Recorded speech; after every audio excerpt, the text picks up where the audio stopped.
It's often said that if you really want to understand something, then what you should do is build it. Now take something like your own hand. Do you really understand how it works, what it's made of, how it functions? Well, one way to find out would be to make a machine that behaves just like that. For a very long time, that was an impossible dream. The idea that there could be machines that could behave exactly like our own bodies seemed entirely out of reach.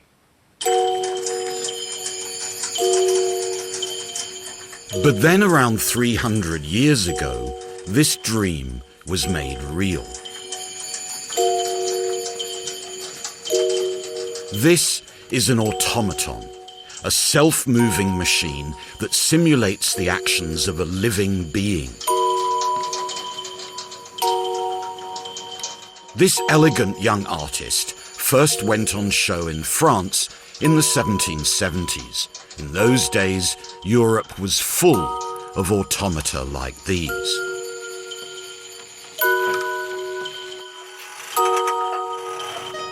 They entertained kings and princes and taught moral lessons to citizens. They raised deep philosophical questions, and they would foment revolution.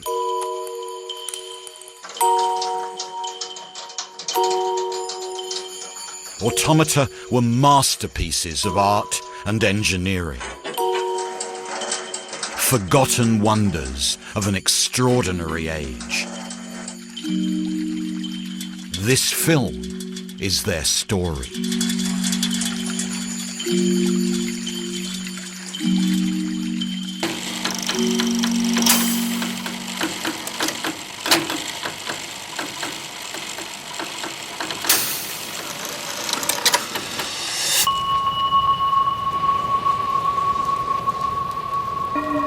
For a very long time, the construction of machines that could move like humans or animals seemed completely fantastical. But in the Middle Ages, a new form of technology was developed that could begin to make complex, controlled, and regular movements.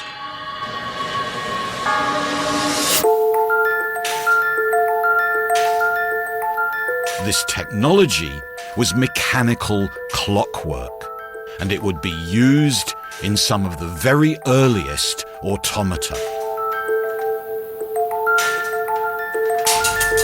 The development of clockwork was driven by a new type of social organization, the burgeoning medieval city. For medieval city-states, clockwork offered a vital tool to help govern their population. The city was home to explosive tensions. The city air made people free, so it was said in the Middle Ages, and what that meant was a big urban problem. Masters and servants, traders and employees were at each other's throat. In the city, there was plague, and there was fire, and there was civil strife.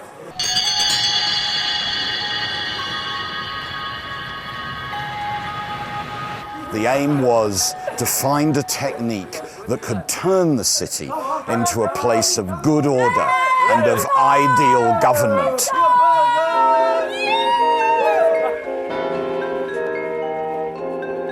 Clockwork could offer the solution. The sound of the bells reached out across the city, bringing together its disparate groups and offering regularity in a world entirely removed from nature.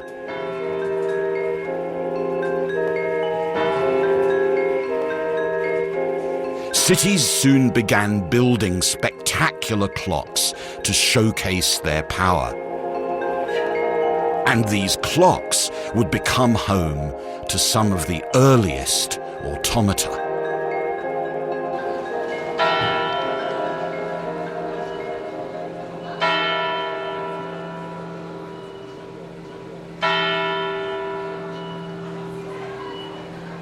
This is the Zeitglocke, a German word that means time bell. For half a millennium, the Zeitglocke has stood in Bern, now the capital of Switzerland, and it's driven by an astonishing piece of clockwork technology.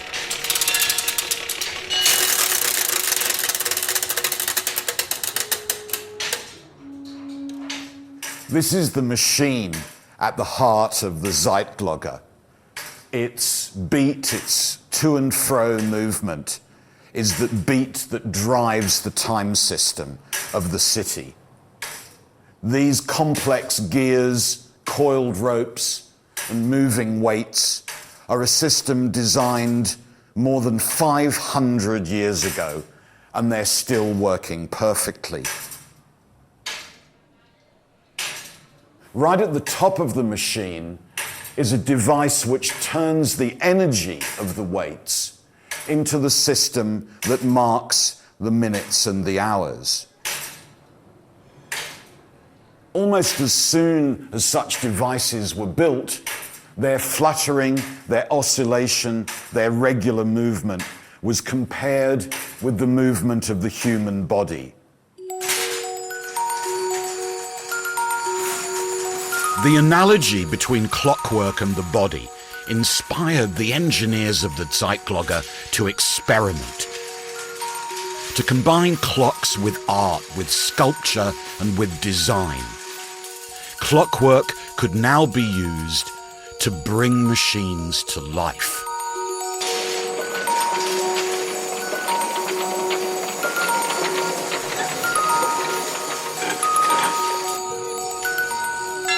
In a world removed from nature, these automata offered regularity and order to the city. Here, a crowing rooster, the rural symbol of time, has been animated once more, transformed into a machine for the citizens to enjoy.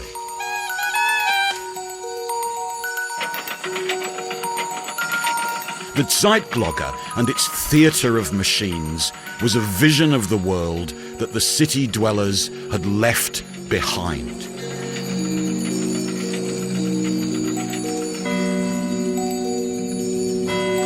These machines and their show were designed to bring peace, order, and harmony to the city of Bern.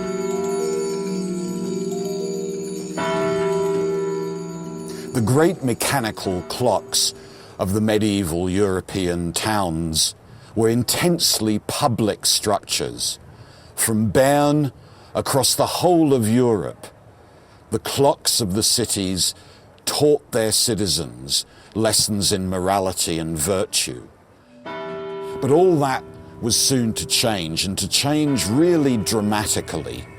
These automata would become private, mechanical theatres that showed the universe and the world to the few princes and rulers who governed them.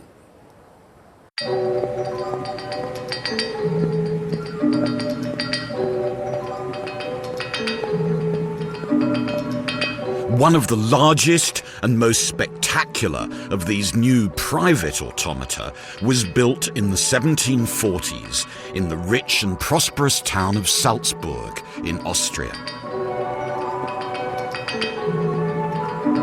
It would be created especially for the Hellbrunn Palace, a fabulously extravagant summer retreat designed to satisfy the private pleasures of the ruling classes. This was a place of lavish excess, its gardens filled with strange devices designed to entertain and titillate. But one machine surpassed them all in scale, ambition, and technical sophistication. An automaton in the form of an entire working city.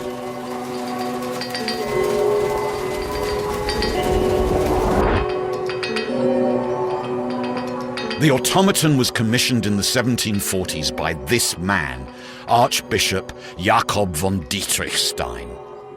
For him, the machine was the vision of a perfect society. A city populated by well-behaved, obedient, automaton subjects.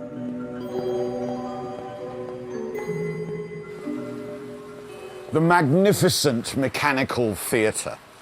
Imagine that you were a member of the privileged audience here, invited by the prince to see this extraordinary automaton, this amazing spectacle. What you're looking at is a harmonious, orderly, and entertaining vision of the way the city works, or rather, the way the city should work.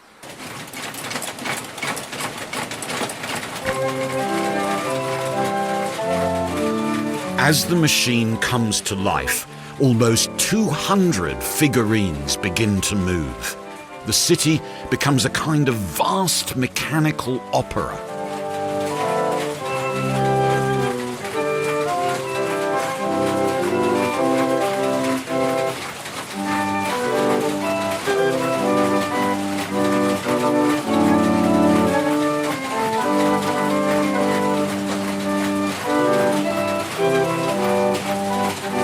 Beneath, water pressure turns a wheel that is connected via a series of gears to the entire machine.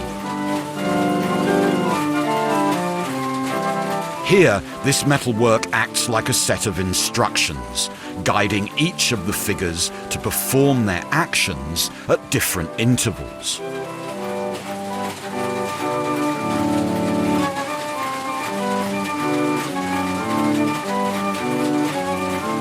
Above the mechanism, the workers execute their tasks perfectly, mechanically, automatically.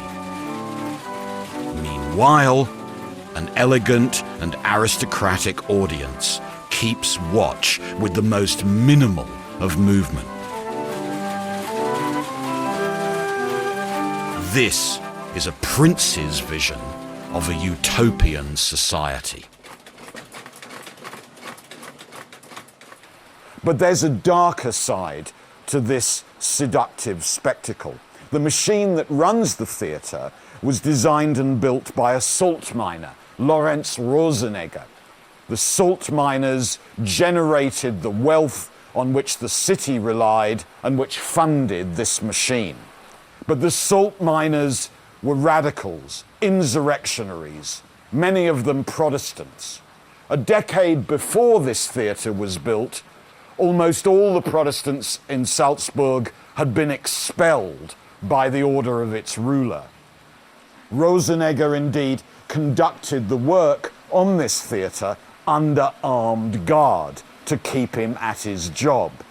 It was a technical masterpiece, but for the salt miners, it was a machine that represented the tyrannic power that ruled them.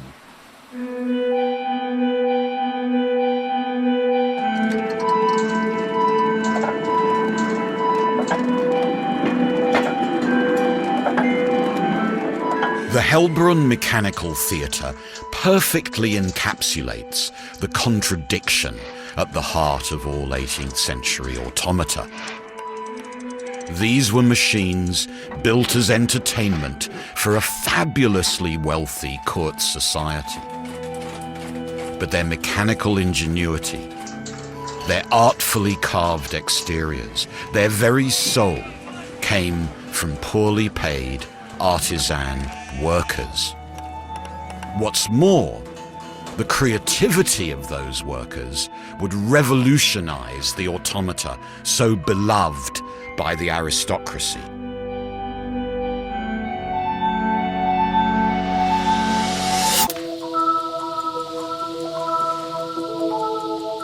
In the 18th century, artisans in the workshops of Europe began developing ingenious ways with which to miniaturize the components of clocks and watches. With these new, smaller mechanisms, automata changed. They no longer had to be rooted to the spot.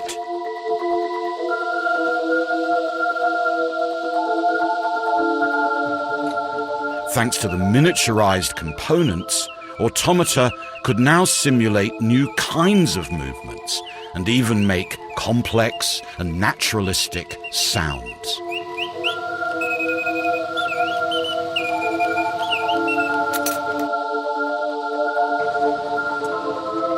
To see how some of these amazing feats of miniaturization were achieved, I've come to meet Jonathan Betts, Senior Curator of Horology at the Royal Observatory in Greenwich. When we say small, I think it's really interesting to think a bit about just how small the technologies that go into watchmaking in general and some of the automata is. So you've got here some equipment to cut a screw. Yes. To cut the pitch This is just an example of how the really tiny stuff was done. Maybe it would be clearer if we start with how it's done on a scale we can see more easily. I mean, in the 18th century, screws were basically made by forcing a plain steel rod into this thing called a screw plate. And each one of these holes has a screw thread in it. And if you force a piece of steel rod into that hole and turn it as you do so, it will form a thread on the shaft. This is basically the same thing as a screw plate, but it has a single hole in the middle. It's going to be difficult for you to see, but right at the centre is a tiny little hole. And that hole has the thread and it's working on exactly the same principle. Exactly the same principle. You just had to be very, very careful because there's virtually no metal in the pin that you're forcing into the hole. It can very easily break off inside there. But that's basically how it works. And an example here of the kind of tiny screw, this is from a small watch balance. And if I just place it there, you can see on the scale of 1 penny just how tiny it is. This tiny screw and its ingenious manufacturing process are just one example of the amazing techniques developed by the clock trade. There is a tendency for people to forget that every single one of these things has to be made by someone. They don't sort of grow organically. The craftsman starts with sheet metal and blocks of metal and castings, and everything has to be formed in one way or another. Creating these intricately machined components was an extremely difficult job for the artisans, and the work took place in distinctly unsalubrious settings.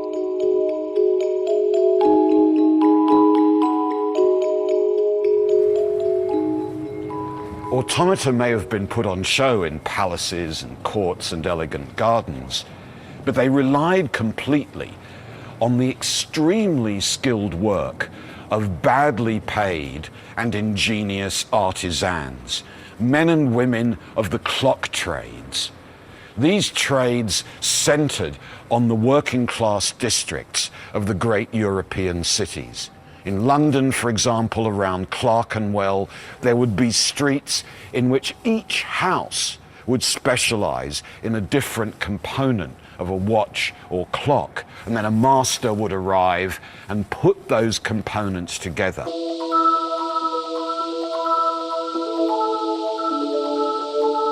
The distributed and coordinated labour of a vast artisan workforce was essential to making clocks and automata. But life as an artisan in the clock trade was tough. In places like this, gathered round a table would be half a dozen workers devoted entirely to one specific task of the trade. They'd be preparing the spring drives that were the source of energy for each clock. They'd be cutting a gear of exquisite tininess inside the watchwork itself. This was hard, painful, labour that required the most intense attention, lit only by candlelight. One's eyes could fail, you could damage your limbs. And yet, while this was challenging and difficult work, it was also innovative. It was here that new tools, new machines, new kinds of designs were constantly being developed.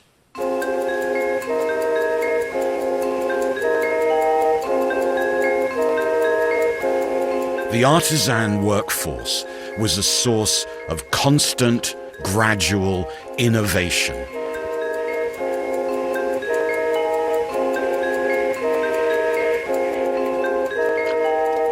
What had once needed an entire clock tower could now be made to fit snugly into the palm of one hand.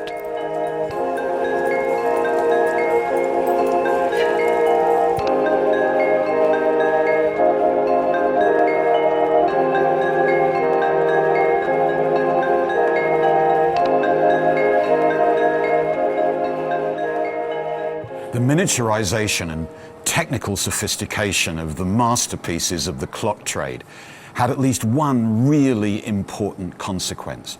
These clocks were able to stay stable and working and vital against changes in their environment. That principle is called homeostasis. It means that however the environment changes, temperature, pressure, the bumps and knocks of everyday life, these machines will keep on going reliably and regularly. Now, homeostasis is so important that for some scientists, that was the definition of life itself. And so with these techniques provided by the clock trades, a huge breakthrough was possible in the design of automata.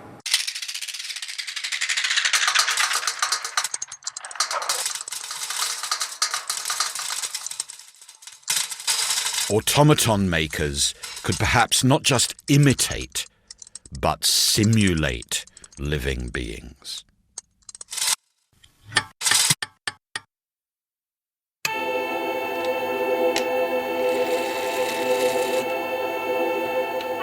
One man in particular began to pioneer the simulation of living things. His name was Jacques de Vaucanson, and he succeeded in building some of the most beautiful and complex clockwork beings of the era. Vaucanson was convinced that there was no significant difference between humans and machines. He spent his nights attending anatomy classes, studying in extreme and gory detail the way the body worked.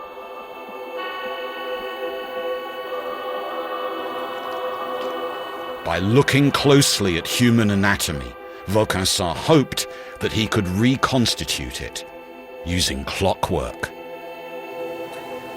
His ideas were part of a novel way of thinking about the human body that began to emerge in the 18th century. Vaucanson's contemporaries began to see that the way in which the human body works is essentially automatic. Automatic is the key word in the way they describe what humans do. So here's a writer in the 1740s, a friend of Vaucanson. He asks, "Doesn't your body leap back in terror when you come upon an unexpected precipice? Don't your eyelids close automatically at the threat of a blow? Don't your lungs automatically work," he says, "continually like a bellows?" And it was exactly those ideas that Vaucanson would use to engineer a machine that could simulate life itself.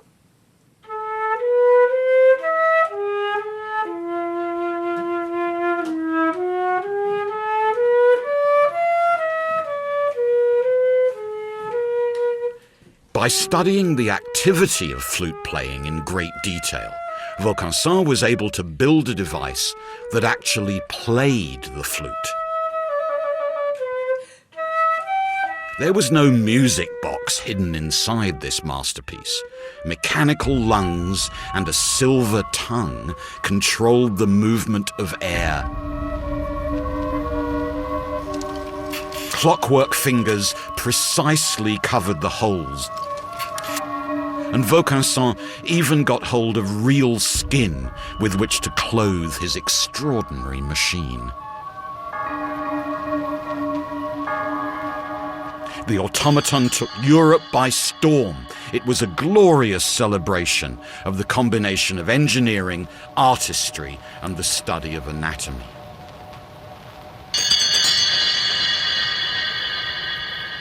Unfortunately, Vaucanson's flute player does not survive. What made such a splash in the 18th century disappeared somewhere in Eastern Europe in the 19th century, and its whereabouts, or indeed its survival, are now completely unknown. But at the time, this machine inspired a whole generation to ask about whether there's any difference at all between mere machines and living beings. Vaucanson's work had inspired philosophical debate and much technical innovation. But for all his visionary ideas, his success was based on the mastery of one seemingly simple mechanical device.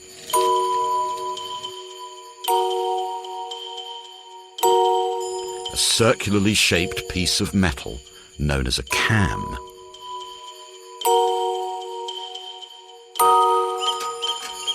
The beauty of the cam lies in its versatility. Anything that the machine needs to do can be cut into the undulating surface of the cam. The edge of the cam is simply a way of turning circular motion into up and down or backwards and forwards motions. And these motions can be of the most various kind. A feather, a bellows. The movement can be of an amazing range of things. The possibility for variation and design becomes infinite.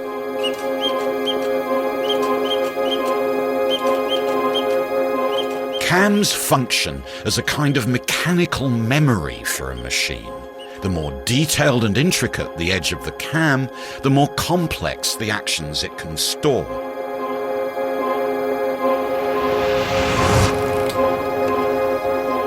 Automaton builders focused on this device, constantly refining and developing the cams.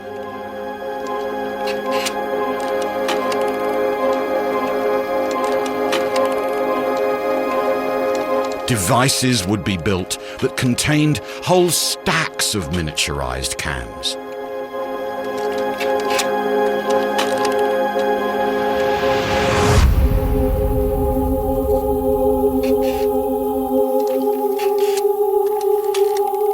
One of the most remarkable realizations of cam technology is a device in the shape of a small boy.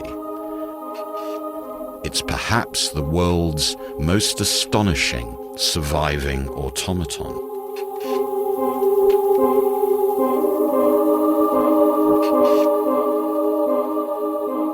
What's on this card is a piece of writing made by a 240-year-old machine. One of my favorite machines, one of the most magnificent automata of the 18th century. It's this boy, this writer. He was built in Switzerland by Pierre Jacques-Droz, one of Switzerland's greatest clockmakers. And the aim was, I think, to mechanize reason and automate the passions. Jacques-Droz was about 50 years old in the early 1770s when he designed and built this masterpiece. Inside the boy are almost 6,000 parts. What's astonishing is that every one of these crafted components has been refined and miniaturized to fit completely inside the body of the boy himself. What Jacques-Droz did was to use the technologies of homeostasis, of miniaturization, to build really a true automaton.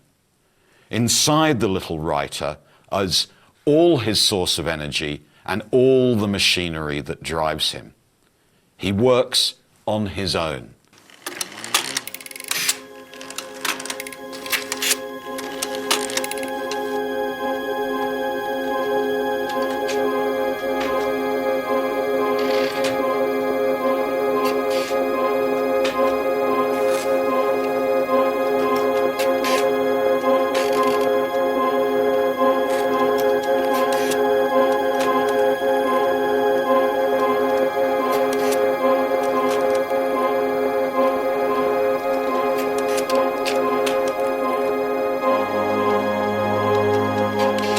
At his core is a great stack of cams.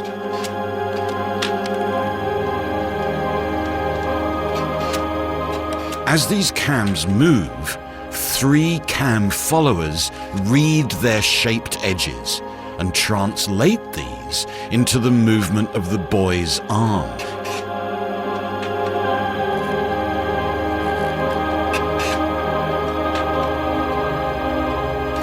Working together, the cams control every stroke of the quill pen and exactly how much pressure is applied to the paper, so as to achieve beautiful, elegant, and fluid writing.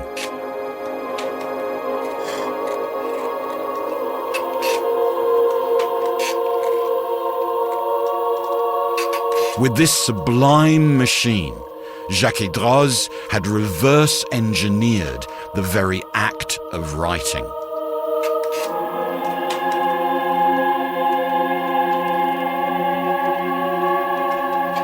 But the mechanical boy contained one perhaps even more astonishing feature. The wheel that controlled the cams was made up of letters that could be removed and then replaced and reordered. These allowed the writer, in principle, to make any word and any sentence. In other words, it allowed the writer to be programmed.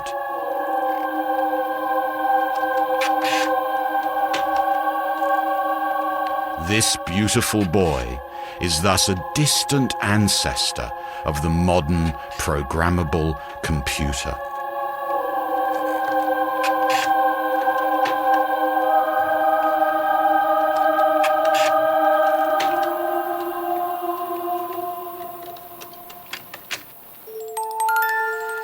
The writer was one of the most technologically advanced objects of the 18th century, but it was also one of the most socially exclusive. Like many other automata of the age, it was a private spectacle, only to be seen by the very privileged few. But that was soon to change.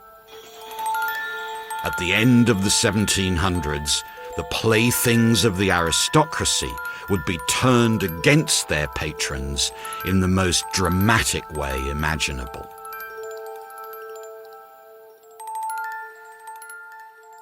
Late 18th century automata were pricey, expensive. They were for posh people, for well-heeled gentry, for aristocrats, courtiers, monarchs. When Jacques-Droz brought his machines to Paris, he made sure that only the extremely wealthy could see them by charging ludicrously inflated prices and then proclaiming that no servant would be allowed in to see the show. The courtiers and the automata that fascinated them began to resemble each other too closely, because the resemblance was spotted by radicals, republicans, and revolutionaries, and they exploited it mercilessly.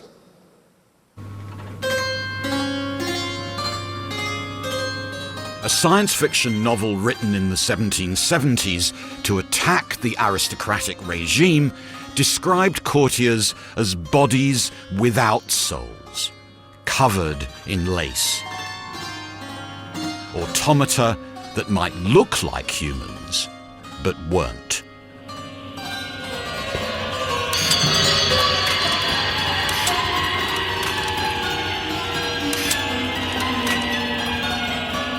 Radical pamphleteers pointed out that while it was easy to be an automaton, like the king, it was very hard to build one, like the artisans.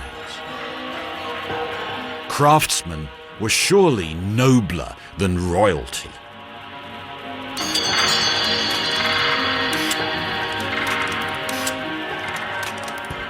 The leaders of the French Revolution simply described the king that they executed as a crowned automaton.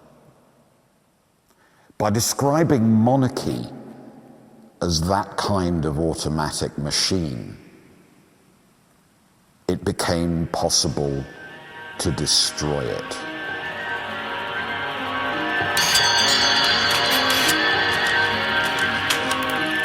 The machinery of life and death helped inspire the protagonists of the French Revolution.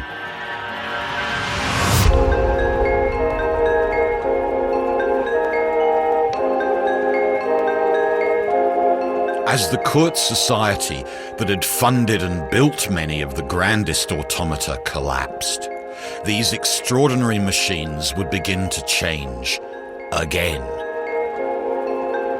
Automata became highly sought-after commodities in the newly emerging worlds of global trade.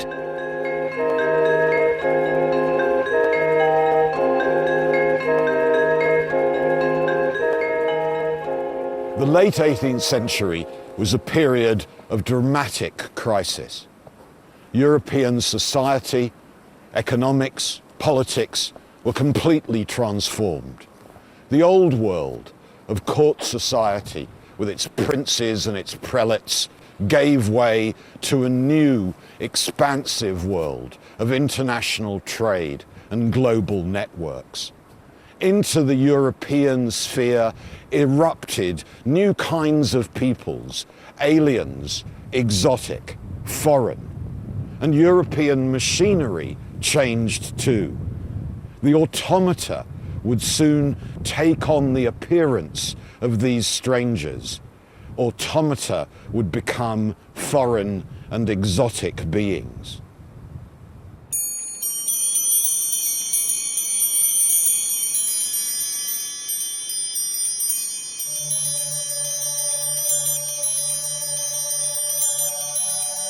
These two extraordinary machines represent some of the first of a new kind of automaton that began to appear towards the end of the 18th century. It's likely that they were made for the great London dealer, entrepreneur, and automaton salesman James Cox sometime towards the end of the 1700s. And they were made specifically to be exported to China. At the very end of the 18th century, Europeans were desperately trying to find anything they could sell to the rich and powerful Chinese. James Cox soon realized that while the Chinese were deeply uninterested in most of the trinkets that the West produced, the one thing they did desire was automata.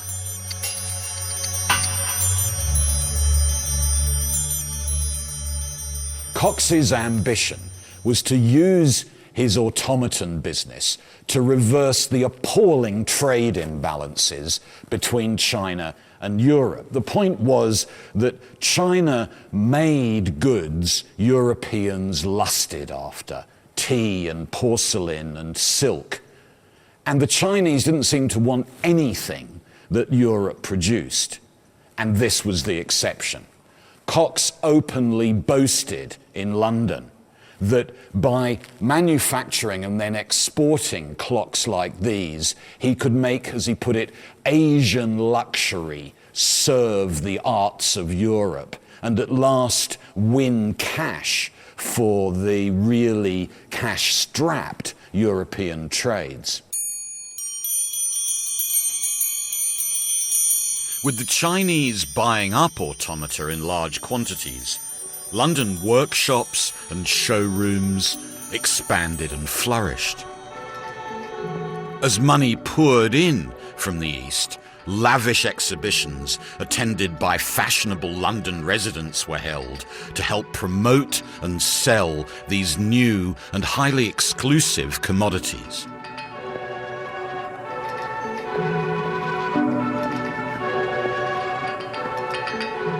In this new world, automaton builders started to gain celebrity status, none more so than James Cox's star employee, a brilliant Belgian émigré to London, Joseph Merlin.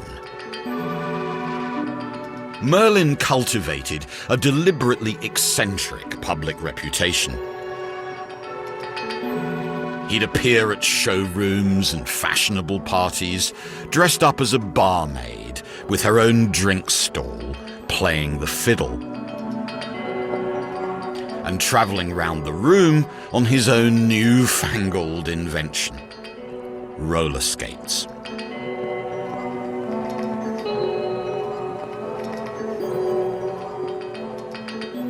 Everything Merlin did was news, and what happened to him became meat for gossip columnists.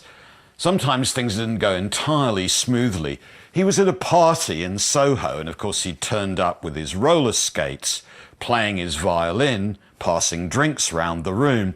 And I've got here a report of what happened next, written by a journalist at the time. Having no means of retarding his velocity or commanding his direction, we're told, Mr. Merlin impelled himself against a mirror of more than £500 value and dashed it to atoms and broke his violin to pieces and wounded himself most severely. But although Merlin may not have been brilliant as a roller skater, he was unparalleled as a designer of automata, and these machines would astonish the late 18th century public.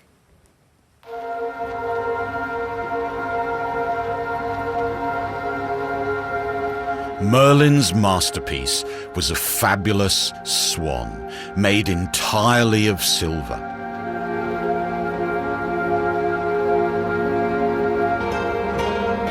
It's one of the most revered automata of the age, and it features both ingenious clockwork engineering and visionary artistic flourishes.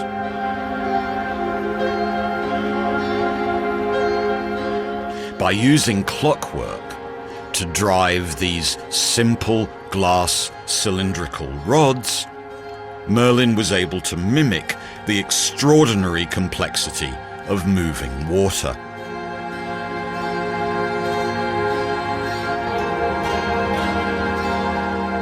As the light catches the twisted and imperfect surface of the rods, it creates the unmistakable reflection of water on the underside of the swan. The craftsmanship and artistry of the creature was breathtaking.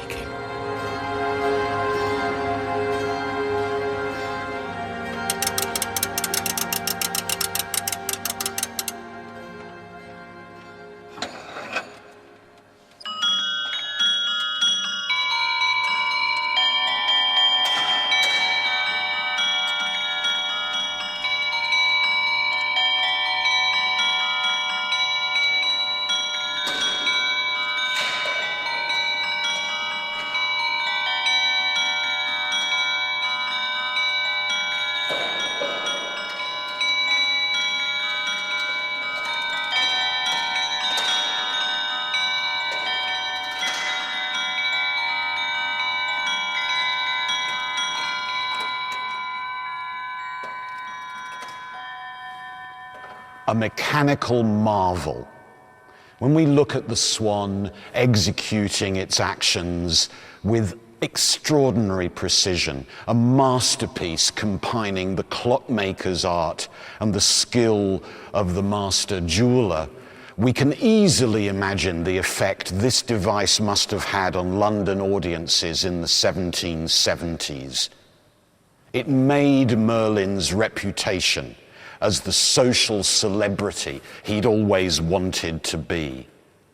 Celebrity culture at the time flocked to see this device, to gawp in amazement at this triumph of beauty and of technical skill. The success of devices like the Swan and the celebrity of their makers established a huge audience for automata. And as the market expanded, new builders emerged, creating ever more ingenious ways to wow the public. The most eminent of these was Wolfgang von Kempelen, a man whose mechanical ability seemed to many almost supernatural. Von Kempelen became famous for creating a device far in advance of any machine that had ever been built.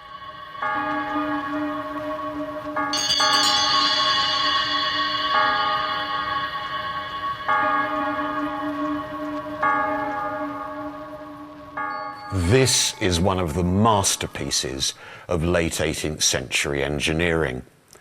Automata could draw, they could play music, they could write, and now, apparently, they could play chess.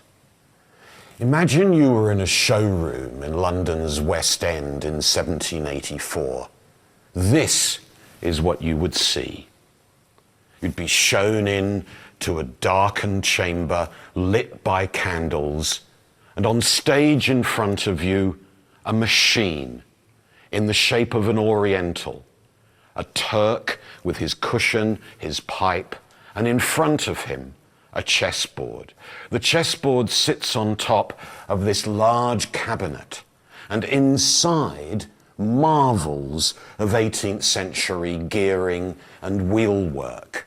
The master of ceremonies shows you how elegant and splendid this machinery is. And then he closes the doors.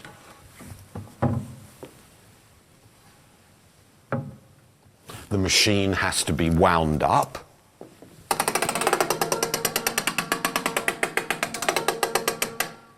And his pipe and his cushion removed.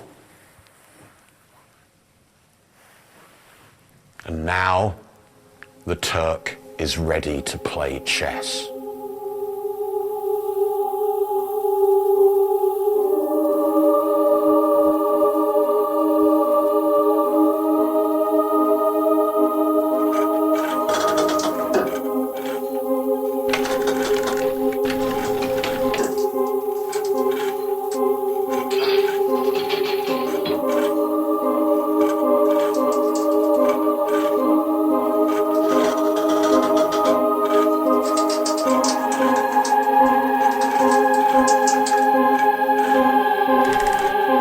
Clockwork seemed to be mimicking human reason. One of the great hopes of the age had finally been realized. At last, the mind could be simulated by clockwork engineering.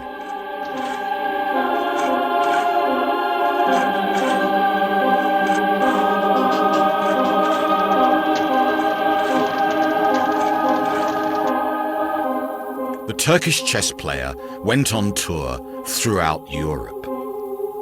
Almost everywhere he went, he won.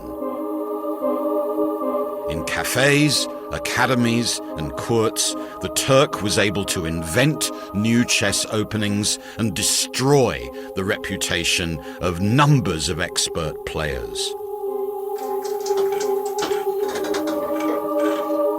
As almost nothing else could at the time, the Turk demonstrated just how ambitious, just how endless the possibilities were for engineering, mechanism, and design.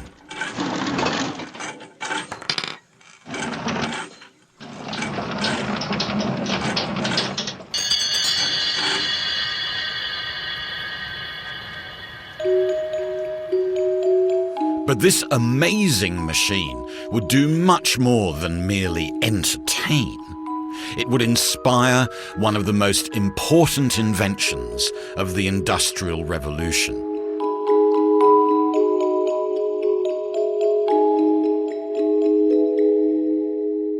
In the middle of the 1780s, a group of wealthy English gentlemen met together for dinner. And at their dinner party, they discussed one of the really major problems of the British textile trades. The problem was, could the process of weaving, one of the most complicated activities in industry, could there be a machine that could do something like that? Well, one of the guys at dinner had seen the Turkish chess player down in London, and he'd been completely amazed by what this machine could do. He reckoned that if there was a machine so ingenious that it could play chess, surely it would be possible to design a machine that could weave cloth.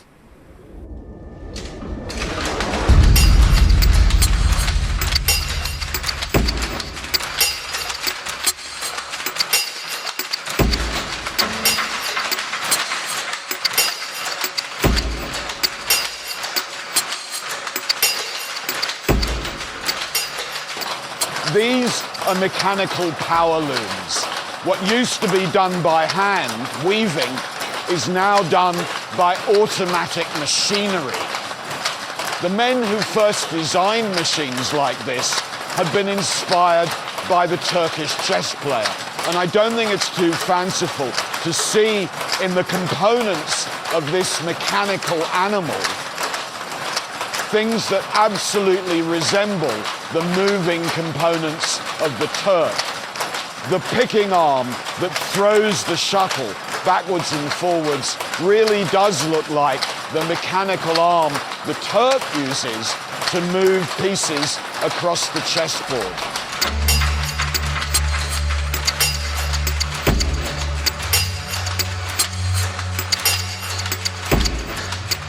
Once upon a time, automata had been there for entertainment, and now a range of automatic machines like this would revolutionize the world. The Turkish chess player had helped inspire the mechanization of weaving and the transformation of industry. But the machine was not all it seemed. Its amazing ability relied on something none of its audience was aware of.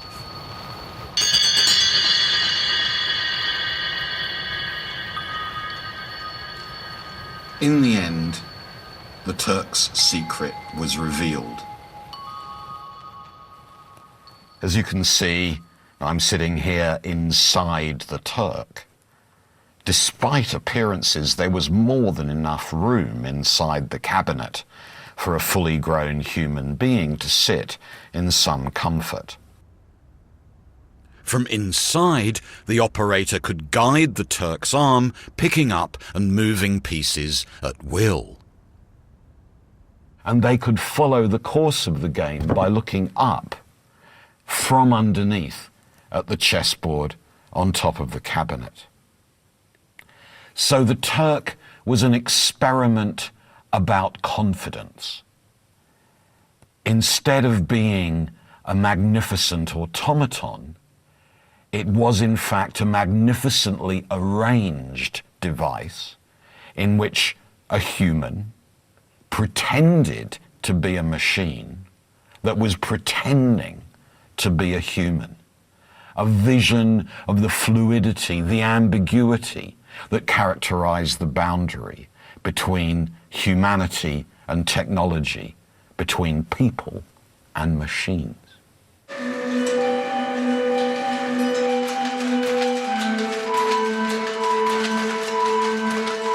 Now that machines of industry could really do what humans did, the mechanical marvels of the industrial age began to make vast swathes of artisans and craftsmen redundant.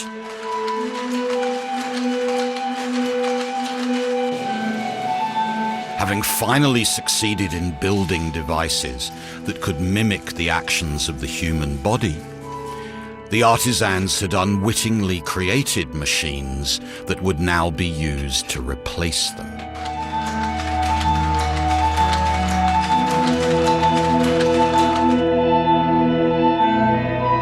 But the story of automata does not end here.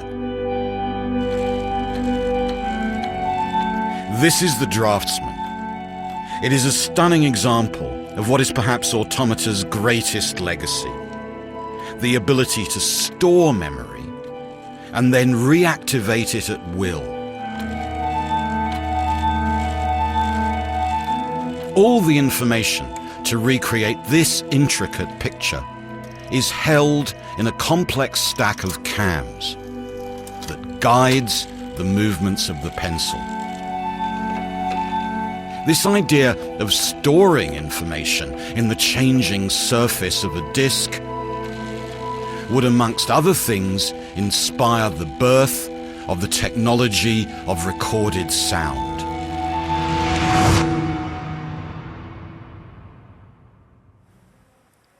This vinyl disc is materialized memory, and it works exactly the way a cam in any automaton works. The groove that the needle follows encapsulates permanently and reliably an extremely complicated amount of information. Placed on a record player, that information can be recaptured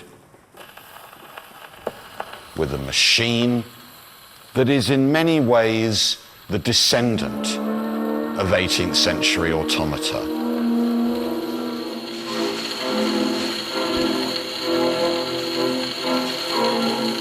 Recording technology doesn't just capture sound, it also tries to bring it back to life.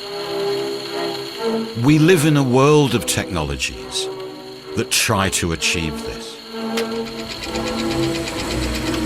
In cinema, we have a machine that captures the light and then brings it back to life. We think these are new technologies, but the story of automata shows just how old they are. Automata are machines that allow us to experience again the movements of a world we thought we'd lost.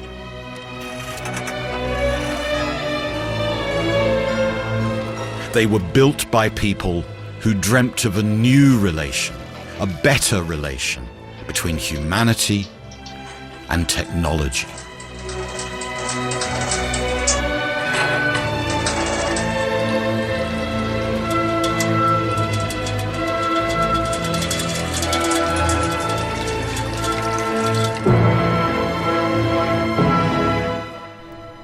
Coming up on BBC4 this evening, how the real Horse Whisperer's extraordinary story tells us more about human relationships than just animal wrangling. Storyville meets Buck Brannaman next.